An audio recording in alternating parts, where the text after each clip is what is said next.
which you go to a homeopathic doctor, it kind of feels like it's working because they talk to you and they give you some drops of something, and then you feel better later. But the actual efficacy of the medicine is not backed up by science. The power of our democracy.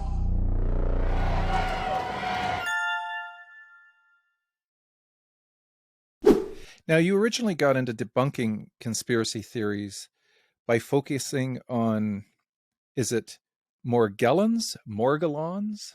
How do you pronounce it? I pronounce it Morgellons, but it's also pronounced Morgellons. Morgellons. Tell us what that belief involves and how you got into it.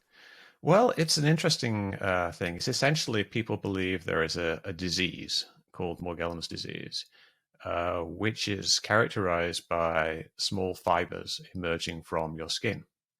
And what it is people who have some kind of idiopathic symptoms, some kind of symptoms that don't have a definitive diagnosis, they are seeking out a cause. They're trying to figure out why they are sick. And a lot of people hit upon this thing called Morgellons disease, which says that it's caused by these little kind of infestation, essentially, of these little fiber-like things that emerge from your skin. And that they hear this, and then they get a microscope and they start looking at their skin. They use, I think I have one, I don't have it with me, but a little handheld microscope. They look at their skin, they see little fibers, which are on everybody's skin, and they think that's what the reason is. Can you use something like a magnifying glass? Yeah, you could use like a little it's like one of those little, I've got a big microscope. Some of them use like the full-size ones like this, and they analyze bits of their skin. Okay, now answer me this. Are the Morgellons organic? Are they the thing is, there isn't really such a thing as the Morgellons. No, I know, but in their I know that in their minds. Yeah. No, in their minds, are they organic? Are they a species? Are they a biological organism? It varies. It varies. Oh, really? There's some of people levels. Think, yeah.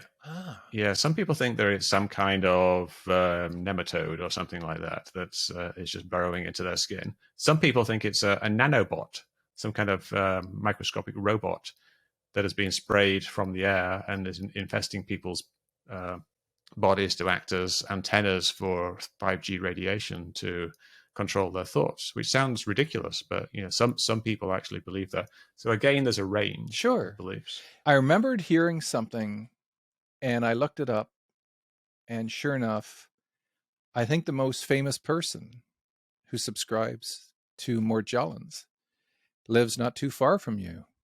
That's Joni Mitchell.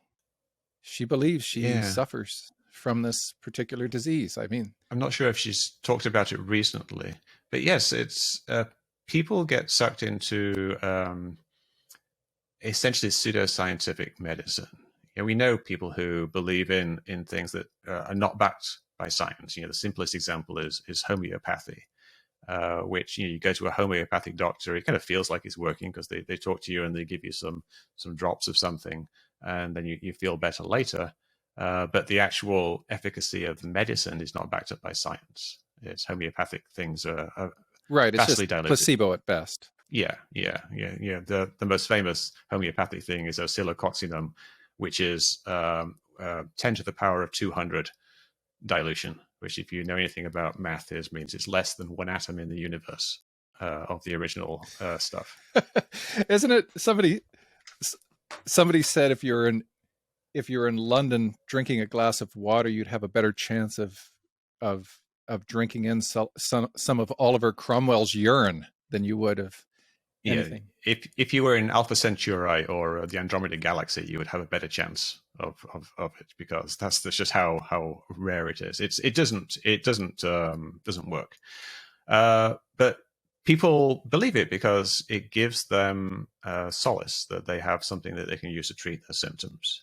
And people go to like faith healers and Reiki and crystals and things like that, and they think that they think that it's helping. And they go to people who pretend to diagnose their ills by like looking at their chakras and things like that, and they say you've got an energy blockage here, and I'll help you with it. So people believe it people like Joni Mitchell, she probably doesn't have a great scientific background, and she probably has friends who are into this type of like pseudo medicine, and they've recommended a doctor, and the doctor says, yeah, oh, I can see that you have Morgellons. And it's very easy to get Of to fall course. into that type of thing. Now, you started Metabunk in late 2010.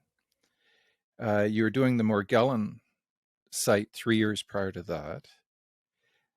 You have been figuratively in the trenches, so to speak, talking to conspiracy theorists, right? Like you've been doing this for a long time.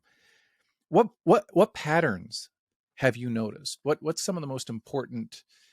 So for the average person out there who has a family member, what can you say to them? How do you start the conversation? How do you keep it going? What happens when you lose them?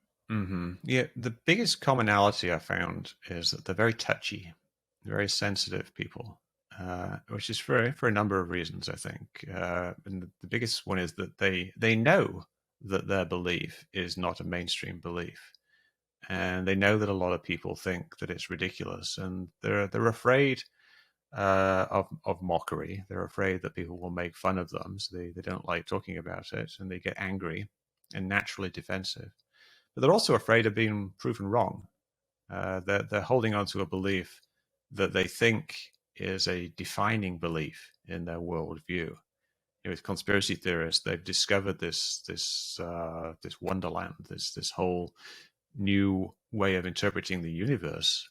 And if they were to accept that they've been wrong, that would be pretty paradigm shifting, and it's a big cognitive dissonance to even contemplate the fact that they might be wrong. So you have to be very careful when you're talking to people and try to understand the impact of what you are saying on this person, and to be selfless when you're doing it. I think a lot of people, when they talk to someone who is a conspiracy theorist, like a friend or someone, their natural inclination is to talk about how it makes them feel. And you say, I think, this seems very ridiculous that you believe this, and I can't understand why it is, and it just sounds so stupid to me, and it's they view it from their own perspective, and you've really got to look at it from their perspective if your goal is to help them.